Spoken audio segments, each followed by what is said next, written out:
Hello everyone, welcome to One ID 365. My name is Partha Veeramallu. In this demo session, I will talk about identity and access management basics and the syllabus that we are going to cover during the course. A little bit about One ID 365. One ID 365 established in 2021. So far, we have trained more than 100 students in Ping Federate, Okta, Are You Ready products. Almost all the students got jobs in various MNCs with good or great packages. So what do we offer at OneID 365? We provide advanced level training. So in one of the slides, I'll show you the topics that we are going to cover as part of this training. And also I'll show you the topics that Ping Identity uh, they cover in one of their trainings. And I'll show you the difference, the level we are going to provide. So you will have advanced level training as part of this course.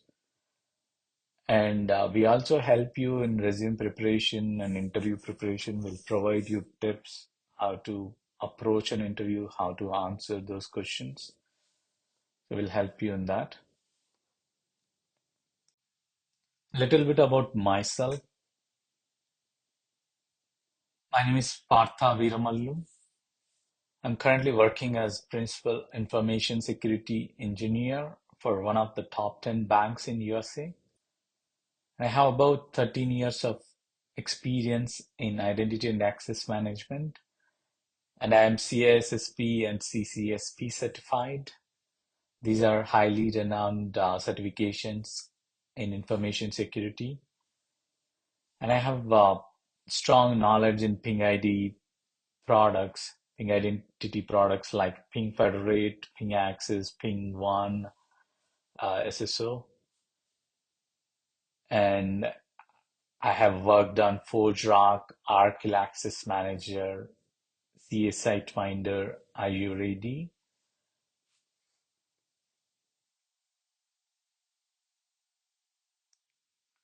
So let's talk about what is information security and what does this information security team does in a company. So every organization will have some sensitive information that they have to protect, like trade secrets. For example, Coca-Cola, right? They don't reveal their formula, how they make Coca-Cola to anyone. It is their trade secret. So that is one of the information that they have to protect, right? Also, for example, banks, they have customer information like credit card details. If somebody steals credit card details, they can misuse those credit card details and customers will not be happy, right? Nobody opens a bank account in that bank if the bank's data or credit card details are stolen. So if you do not protect the data of a bank, if someone steals credit card details, first thing is our trade secret. If someone steals, first thing is the business loss, right? Or share value immediately goes down. Like if someone says the bank data is hacked, no one is going to trust that bank. And customers, you lost customers' trust and they'll be dissatisfied with the company, and you will be getting lawsuits, government fines, penalties that because you haven't protected your data and it is impacting customers. So now we know that we have to protect information that belongs to an organization, right? In order to protect the information in a company or in an organizations, there are various teams that they work. So some teams, like for example, network security team, they concentrate on protecting the network layer, right? Like the routers, firewalls, servers, all the network related uh, components they protect. Application security team, what they do, they concentrate on protecting the application data.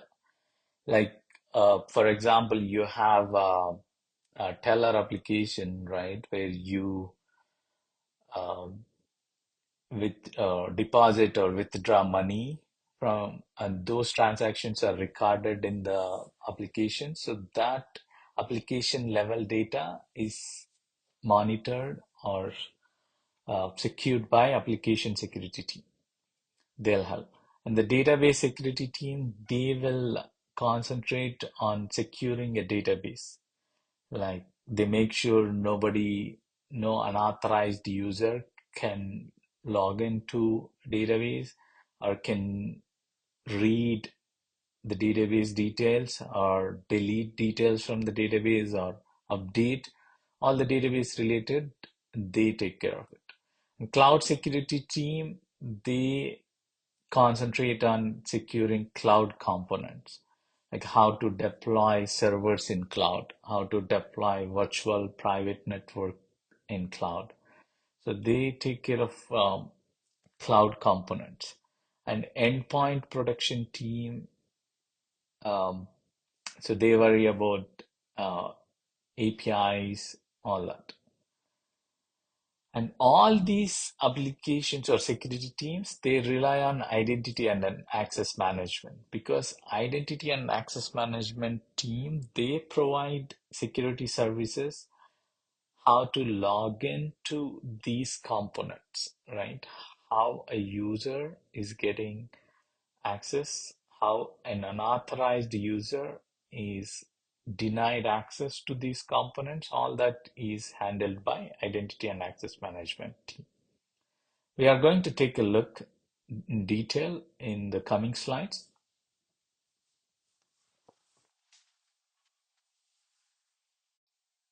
Okay, let's take a look at identity and access management. First, let's understand what is an identity, right? Identity helps us to uniquely identify a person.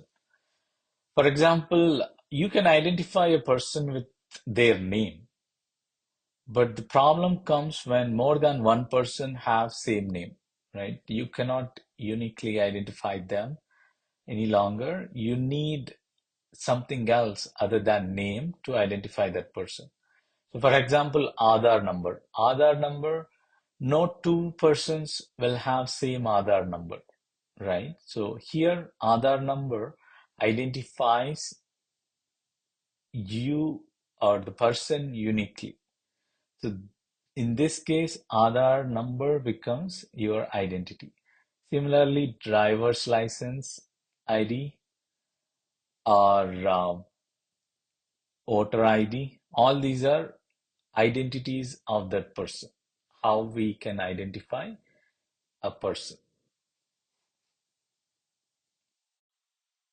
So we have seen what is identity, right? So let's understand what is authentication now. Authentication is the process of proving that identity is actually belongs to you, right? So for example, if you take Gmail, your Gmail ID is your identity. So that's how Gmail identifies you, or other people, they identify you when they have to send an email. So now I know your Gmail identity. I go to Gmail login page and I enter your identity and it asks for a password, right? So here the password is acting or is proving that the identity is actually belongs to you, right? Just because I know your identity, I just cannot log in to your or Gmail with your ID. I have to prove that ID actually belongs to me. And this process is called authentication, and we do that using passwords. In digital world, it is mostly passwords. There are other factors. We will also discuss about those. But this process is same if you go to hotels, if you go to uh, if you buy a bus ticket and get into a bus, or if you go to airport, so airport, right? Let's say you bought a ticket online, right? While buying the ticket, you entered your first name, last name, date of birth, so and so. So what if some person takes your ticket and goes to the airport? Will he be able to onboard? No, right? Because they ask him to show an identity card. Just showing the name on the ticket doesn't make the ticket actually belongs to him. That name belongs to him. They want to make sure that ID actually belongs to him. So they ask for an identity proof. So identity proof is actually issued by Government of India or any government entity, right? So that's how they prove the ID actually belongs to you. In digital world, it is usually done by password. Username and password are verified by the system. So this process is called authentication. So far we have seen what is an identity and what is authentication. So identity is how we identify a person or an entity, and authentication is process to prove that identity actually belongs to that person, right? Now, what is authorization?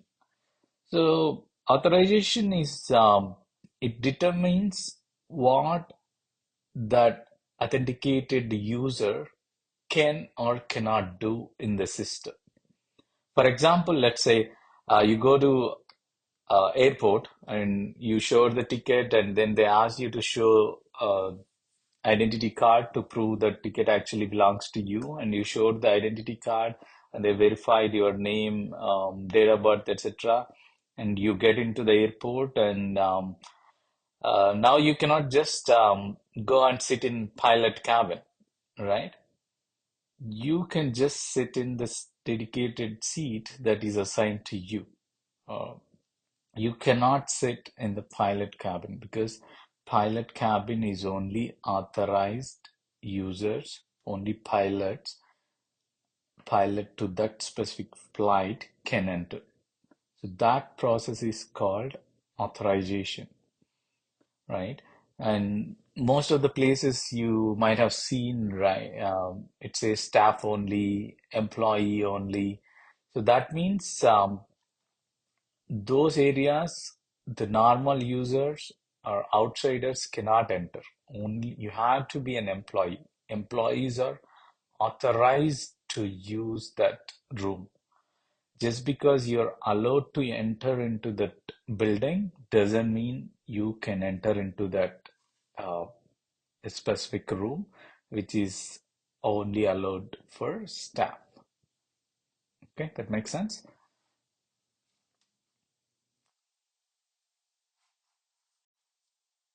Okay, let's understand single sign-on now.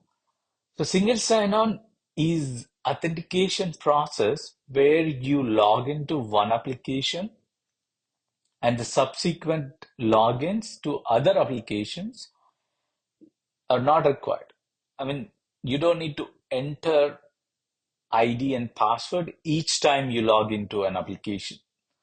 So imagine you join a company, a big organization, multinational company.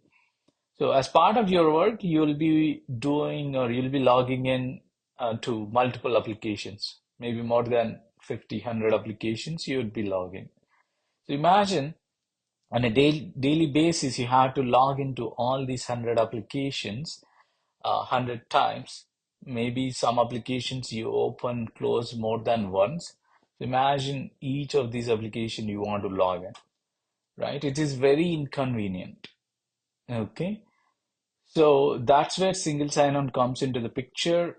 It adds security and it gives more convenient for users where they just log in once and they don't need to log in or enter ID and password. I mean, behind the scenes, the login is still happening, but just that they don't enter IDs and passwords again and again. Okay, that's the first advantage of single sign-on. You can you can do this in real time. Like so, just go to your browser, like Chrome browser or Edge browser, if you have a laptop, and log in into Gmail. Okay, and in the next tab, open a new tab. Okay, just go to YouTube.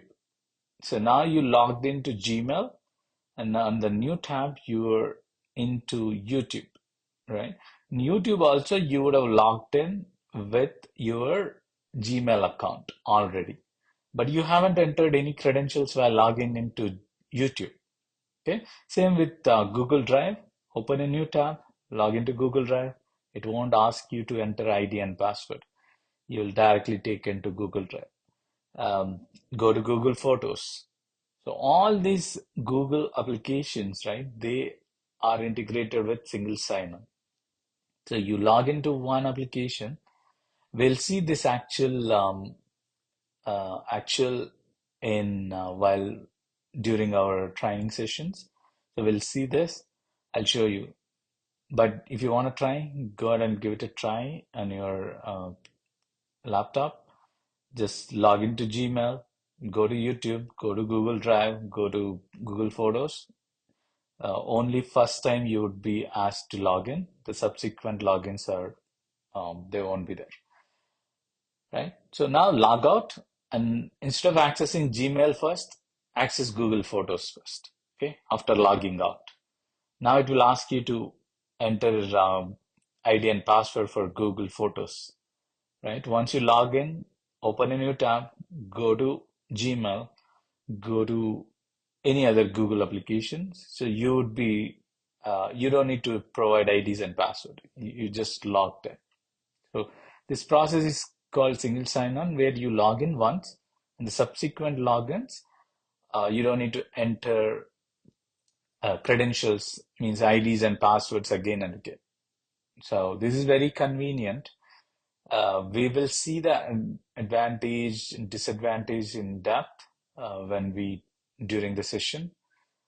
Okay, and this greatly enhances user experience and need of multiple IDs and passwords, improves application security, improves applications development time, right? They don't need to worry about um, authentication process, which is handled by a single sign-on system.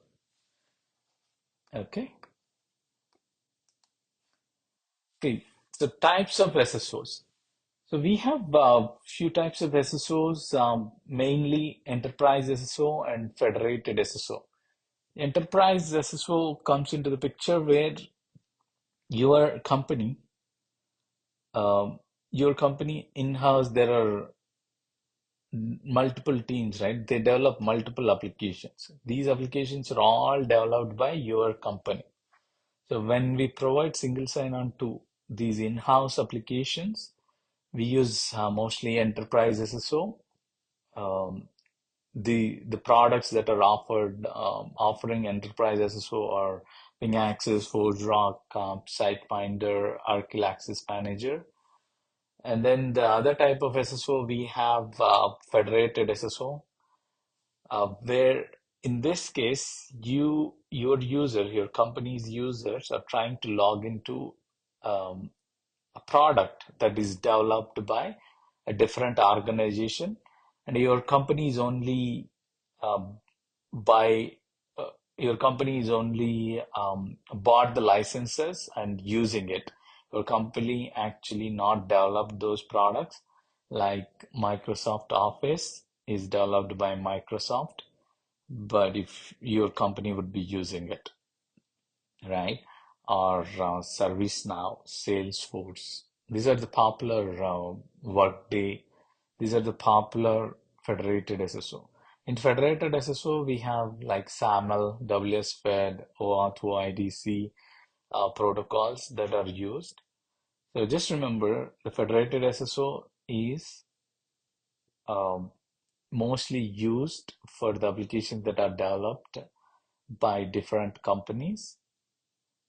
You can still use these protocols, SAML, WSFET, OAuth, OIDC, for the applications that are developed within your company as well. But most of the outside companies, they use one of these. Okay. And the products that support federated SSO or Ping Federate, Ping One, ForgeRock supports both, and Azure AD, Okta SiteMinder again supports both Enterprise SSO and Federated SSO. Same with Arkle Manager. Most of the products they support both. Most of the companies they might be having only one product, and some companies they might be having more than one. Okay. Okay. This chart talks about Gartner's Magic Quadrant for access management companies. Okay. So Gartner is a quite popular company. It does its own research and then evaluates products and put them into different categories like visionaries, niche players, and challengers, leaders.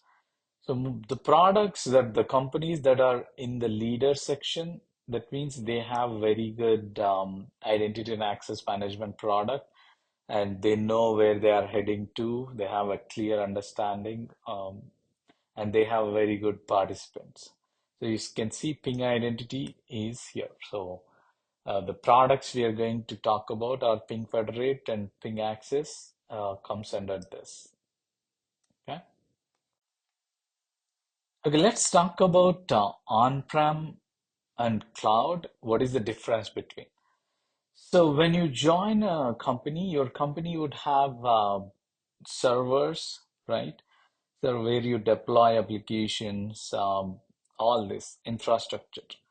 So on-prem, in the sense, your company only builds the data center, and your company only buys the or installs the servers, network components, everything. Everything is owned by your company, right? You can deploy your servers, applications within your data center.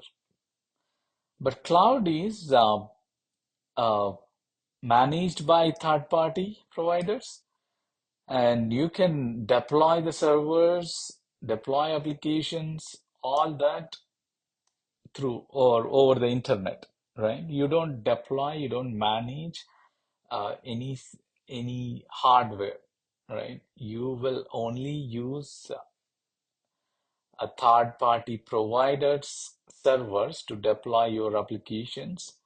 So this is part of virtualization. We'll talk about this in detail, but just remember, cloud is somebody else's data center. You're going to deploy application in somebody else's data center, a third party like Microsoft Azure is one cloud provider. Amazon AWS is one cloud provider, right? Google has Google Cloud Provider. I think now everyone's starting it. So your company doesn't own any servers in this case. You'll only deploy virtual um servers into the cloud provider's infrastructure. So we'll talk more about it. Just remember that cloud is somebody else's data center where you deploy your servers application. On-prem is where your company owns the data center and the servers, everything. You deploy applications inside your own servers. Okay. Okay, some of the IAM solutions. So where we have cloud solutions are Okta, Azure AD, Ping One, ForgeRock also has cloud. That means you don't deploy anything for these products. As I mentioned, all these products, they are cloud. All you do is they'll provide you one URL. You open up the browser, you log into the application, uh, that Ping One or Okta. console and you create single sign-on IAM solution there. On-prem solutions where you have to deploy the product on a server, right? And then you manage that application, like starting, stopping, upgrading to a newer version. All that will be done by your team. Okay.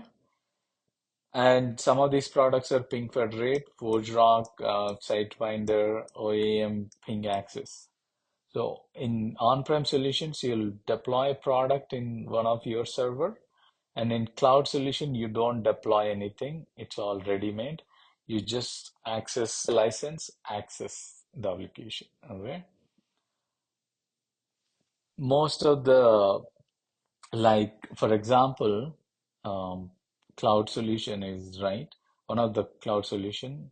So let's say you bought a laptop, right?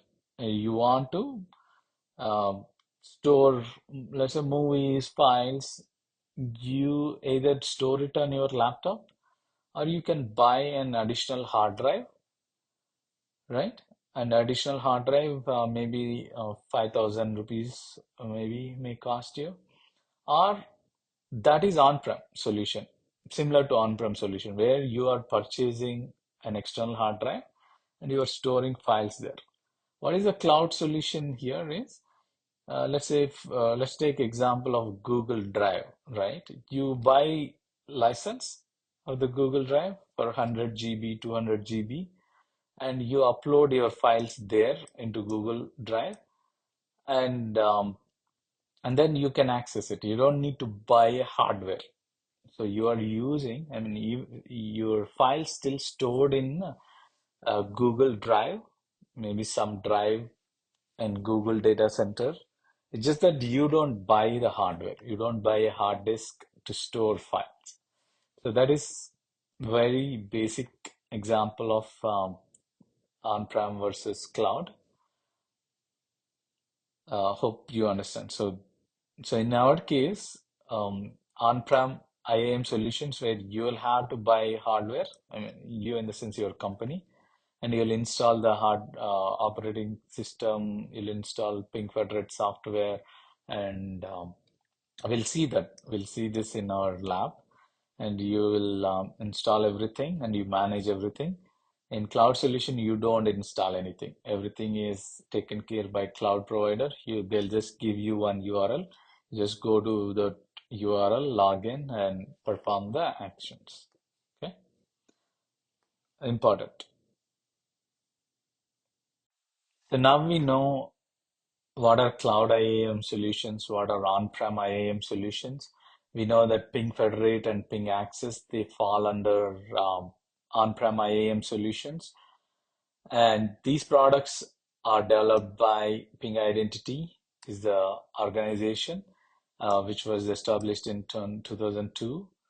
And Ping Identity, it provides identity access management solutions, and Ping Federate is the federated SSO solutions. So we know what is federated SSO solution. Federated SSO solution is where you are uh, providing SSO to the external applications which are not developed by your company through one of the federation protocol like SAML, WSFed, or AuthOIDC. We will see these in very detail in our training. Currently, version 12 is released for Ping Federate, and Ping Access is the access management solution which provides enterprise single sign-on using agent-based SSO or gateway-based SSO. Currently, version 8 is released, and we will not talk about Ping ID product or Ping directory product, but these are some products that you may need to know that these are also from Ping Identity company. And now ForgeRock also is acquired by Ping Identity. So ForgeRock was a different company earlier. It is acquired by Ping Identity, I think last year, and we don't know yet what is their path forward, whether they're going to keep ForgeRock or not. Usually, if one company is acquired by other company, they slowly stop the other product and they they continue only one product. Okay, we will see that in the coming years. But just remember, ForgeRock is also acquired by Ping Identity company. So some of the syllabus that we are going to cover is we will go through what is Ping Federate and how to install it, what are the deployment methods. Then we'll cover Federation protocols, SAML, OAuth, OIDC. Then we'll talk about SAML, all related to SAML, right? Like IDP, SSO, SP, SSO, adapters. We'll talk about everything. Okay, all these are basic topics, and we'll cover what is OAuth, OIDC, and their grant types. And then we'll talk about ping access. We'll also talk about how to use Postman and troubleshooting. All these are part of basic training. We'll cover everything. And then some advanced topics you should know. Okay, you should know some advanced topics. These are ordinal expressions, authentication policies, adapter to adapter mappings, all this. Along with our advanced topics, basic advanced topics, we'll also cover how real-time calls happen, what do they ask in the interviews, how do you update your resume, etc. Okay, all that we'll talk about.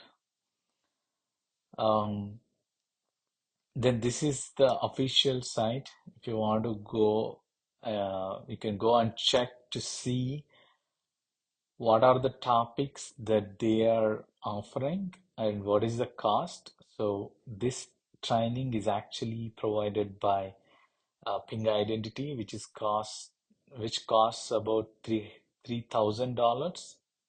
That will be 2,40,000 rupees, right? And only half of the basic topics are covered in the training. It's a 3-day training. They provide only installation basic topics. If you want to go and take a look, just go to this and find out training, and it will show you the actual cost. Okay, we are covering a lot. We are covering everything that you need to do your job on your own. Okay. So some of the job posting look like this. So when you search for single sign-on or jobs, right? So mostly you'll get these protocols. So knowledge and ping federate protocol, SAML, OIDC. So you can apply for these products. So if you learn one product, you can apply for anything like Ping ID, Ping One, Azure. So all those you can apply. So doesn't mean Ping, if you learn Ping identity, you cannot work on Okta. You can still, because the protocols are same, everything same, just how you use the product is going to be different, but the fundamental protocols are same. Okay. So you can, if you learn Ping Federate, you can still apply for Azure, Okta, those kind of products, those kind of jobs. Okay, so this is one example that how you can search for jobs. And the other example, yeah, here they say, see, Okta slash Ping Identity slash ForgeRock slash Microsoft Entra are equivalent solutions. So if you learn one, you can apply for anything, all these IAM products.